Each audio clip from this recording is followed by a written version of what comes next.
More information on the autopsy of Gabby Petito has just been announced, and the details are disturbing. Teton County Coroner Dr. Brent Blue announced her cause of death and provided more details that will certainly help police with a timeline of events. I'm going to tell you everything you need to know right here on IO. Today, Gabby Petito's cause of death has been ruled as a strangulation, and the manner of death was homicide. On top of that, Dr. Brent Blue believes that her time of death is estimated to be about 3 to 4 weeks before her body had been discovered. Her body was found on September 19th in Bridger-Teton National Forest in Wyoming. The doctor provided a few more details, but did add that he was limited in the scope of information that he could legally share. Previously, the coroner had notified the public that Gabby had lost her life due to homicide in the preliminary findings, but the cause was still pending due to further autopsy results. In regards to why it took so long to reach this conclusion, they said that they were waiting on toxicology as well as specific specialists such as an anthropologist who was apparently asked to weigh in on the situation. Also, despite earlier rumors, the coroner did note that Gabby was not pregnant. The last piece of the puzzle may help confirm what the Petito family had feared all along. Their daughter was attacked and left in the Wyoming wilderness to perish.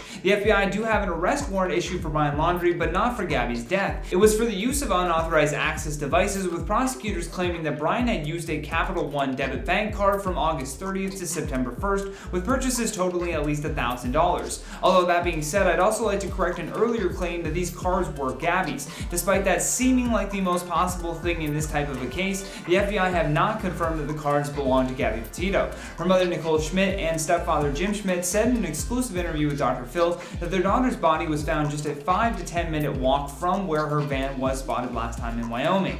What we know is that Brian returned home to his parents' house on September 1st without Gabby, and her family was not able to get in touch with her. She was then reported missing on September 11th, and as I mentioned earlier, after an extensive search, her remains were discovered on the 19th. Brian Laundrie has been missing for weeks at this point after his parents said that they believed he went for a hike in the nature reserve near their home in Northport, Florida. At the time of him returning home, he was not wanted in connection with the crime, but he certainly had an enormous amount of pressure on him to give answers about Petito's disappearance. Laundrie's own father has also joined in on the search of the nature reserve for his son, but he did say that he has no plans to assist in police searches, nor will the couple take a polygraph test. That was according to the Laundrie family lawyer, Stephen Bertolino. But either way, we would love to hear your thoughts on this new evidence though, so don't forget to drop us a comment down below. But for now, I've been your host, Johnny Rogers, and until next time, stay classy, YouTube, or at least try.